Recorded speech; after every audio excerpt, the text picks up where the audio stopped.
আসসালামু আলাইকুম। মাত্র ৬টি দাগে আপনাদেরকে সুন্দর একটি দৃশ্য এঁকে এবং রং করে দেখাবো। দেখুন ৮ বারের মাঝে একটু নিচের দিকে একটা সোজা দাগ দিব। এরপর একটা দাগ হলো এইভাবে করে দেখুন, উপরে যাব আবার নিচের দিকে আসবো, উপরে যাব নিচের দিকে আসবো, ঢেউ ঢেউ করে ছোট ছোট ঢেউ ঢেউ করে এখানে কয়টা দাগ হলো? ২টা দাগ।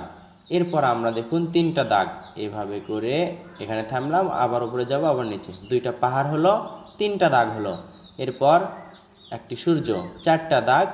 এরপর আমরা আর 2টা দাগ দিব মাত্র। দেখুন একটু ভাঁজ করে নিচের দিকে নিয়ে আসব, একটু ভাঁজ করে নিচের দিকে নিয়ে আসব, তাহলে হলো মোট 6টা দাগ। 6টা দাগে সুন্দর একটি দৃশ্য আঁকা হলো।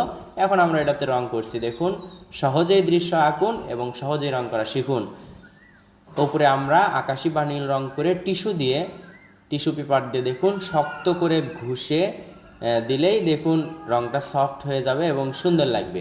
এরপর আমরা সূর্যতে করছি হলুদ রং।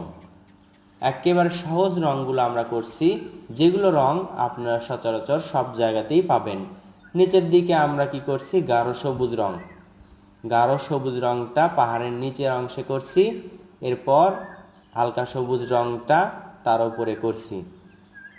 তার উপরে দেখুন একটু ফাঁকা রাখছি তার থেকে হালকা সবুজ রংটা করার জন্য। যাদের এই সবুজ রংটা নেই তারা দুই রঙেই করতে পারেন, ওপরে অথবা ওপরে আপনারা হলুদ রং দিতে পারেন। এই হালকা সবুজ রংটা আবার দেখুন পাহাড়ের নিচে যেগুলো গাছপালা আছে তার ওপরের দিকে করছি এবং নিচের দিকে ফাঁকা রাখছি গাঢ় সবুজ রং করার জন্য। গাঢ় সবুজ রংটা নিচের দিকে করলাম, খেয়াল করতে হবে দাগের নিচে যেন না আসে। এরপর আকাশে যে রংটা করেছিলাম আকাশি রং, সেই রংটাই আবার নদীর পানিতে করছি। পুরোটাই একেবারে গাঢ় করে করে দিব। এরপর দুই পাশে দেখতে পাচ্ছেন ফাঁকা থাকলো, এই দুই পাশে আমরা কি রং করব? হালকা খয়েরি, বা যাদের খয়েরি রং আছে তারা এই খয়েরি রংটা এভাবেই করবেন। দেখুন এভাবে ধরে ছেড়ে ছেড়ে দিবেন, এভাবে ধরে ছেড়ে ছেড়ে দিতে হবে, তাহলে পরবর্তী রং করার সময় মেলানো সম্ভব হবে। এরপরে এর থেকে হালকা যে রংটা আছে সেই রংটা, কাঁচা হলুদ রংটা, এই রংটা সবার কাছে আছে। 12 কালার রঙের মধ্যেও এই রংটা পাওয়া যায়, 24 কালার রঙের মধ্যে সব রঙে পাবেন।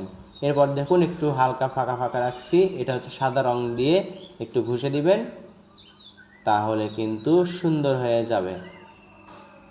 দেখুন অল্প সময়ে দৃশ্য আঁকলাম এবং রং করে দেখালাম। আশা করছি আপনারা এটা থেকে শিখতে পারলেন, নিজে শিখলেন এবং অন্যকেও শেখাতে পারবেন। কেমন লাগলো কমেন্ট করে জানাবেন। নতুন নতুন ভিডিও পেতে আমাদের চ্যানেলটি সাবস্ক্রাইব করে রাখবেন। আসসালামু আলাইকুম।